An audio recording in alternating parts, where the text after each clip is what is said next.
right, still with me?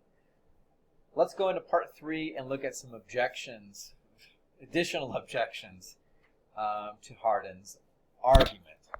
Let me get my mic back over here. So Hardin's objection may be seen as an objection to Singer's argument by analogy. Remember, Singer's the one who has the shallow pond.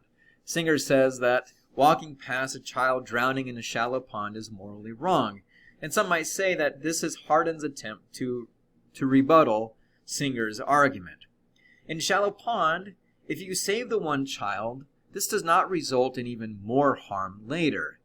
But as Hardin argued, for every starving child that we save, that child will just go on to procreate and create even more starving children. So if you save one starving child in the shallow pond, he would be replaced with 2 additional children, and they start to drown. And so if you jump into 2, then there's 4, and so like that, the hydra head that keeps on multiplying. Now, this would make the analogy a little bit closer to what Hardin is arguing for here. So are we morally obligated to save the child in this situation if, by saving one child, 2 more child will need to be saved? Probably not. Right? In fact, we might be morally obligated to not save the child, since doing so will only cause even more people to begin drowning. Now, how might we rebuttal this? Singer might point out that this is only true if famine relief, if the only sort of efforts that we donate to are those which merely feed the poor. But this also means that we should not merely be feeding the poor, rather, we should also be trying to solve the root of the problem. If we couple our famine relief efforts with things like education and supplying contraceptions and building up infrastructure and digging wells, planting crops, and so on, we will not only save the presently starving children, but we will be taking steps to ensure that future generations of children in third world countries are not born into a situation where they immediately begin starving and then die off.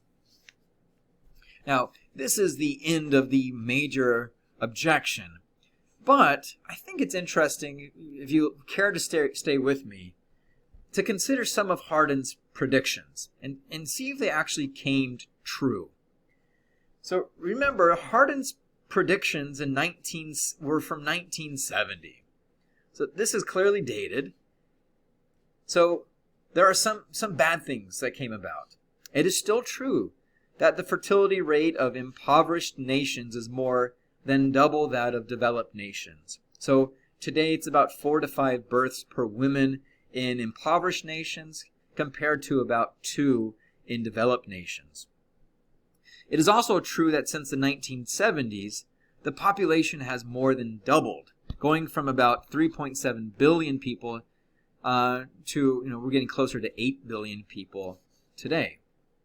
Now, there is some good news. But since 1970, the average global fertility rate has been reduced by half. So if we look at the global population of women in general are having far fewer children today than they did in the 70s. In the 1970, it was 4.7 children per woman. As of 2018, the number was 2.4. The reasons for this are varied, but much of it has to do with socioeconomic development. The argument is, the findings are, that people with resources tend to have fewer children. More civilized nations tend to marry off their women at a later age. Female education, which has brought about things like, educated women are more likely to use contraception and plan their pregnancies. And also family planning programs, such as access to contraceptions.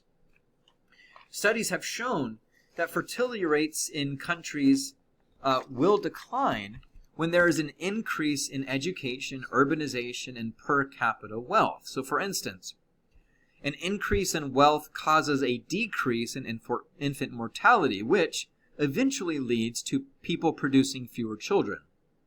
Increased wealth makes birth control more affordable, leading to fewer children. An increase in education brings a better understanding of birth control, as well as an understanding of the consequences of overpopulation, which also leads to fewer children. Longer education of women and more women in the workforce causes them to put off having children until later in life, also leading to fewer children.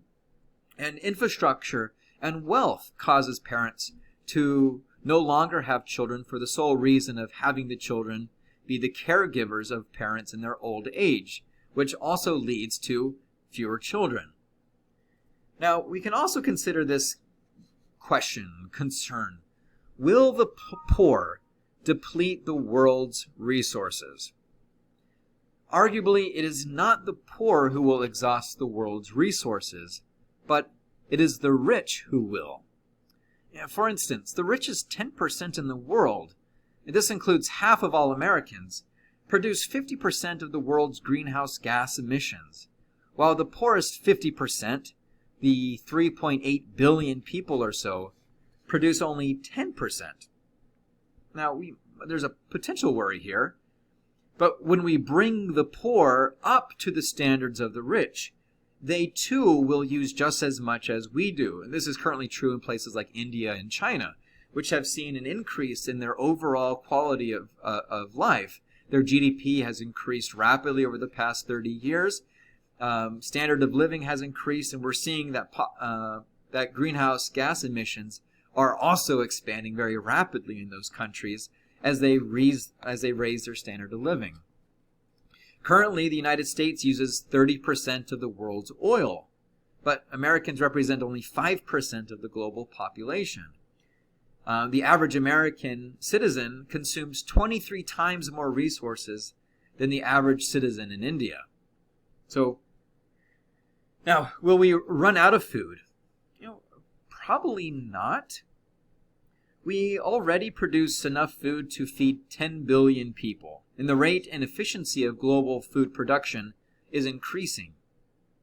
The difficulty is merely getting it to people in the world, and at a price where they can afford it. This will require donations and subsidizing and other things. Also, note that if we become vegetarians, or at least reduce meat consumption, we could feed billions more. It's something that we talked about in a previous week. So for instance, as we previously said, only 3% of the nutrients that we put into a cow as feed comes out as beef. So we could be a little bit more efficient in our use of our global resources if mass starvation truly were a concern. Now, in summary, perhaps the conclusion is not that we should ignore the poor and let them die. Perhaps if we're going to help at all, we should try to make the lands of third world countries self-sustainable by building up socioeconomic infrastructure, educating women, providing and educating people about birth control, and meanwhile curtailing our use of resources, reducing our meat consumption and other things. So, what do you think?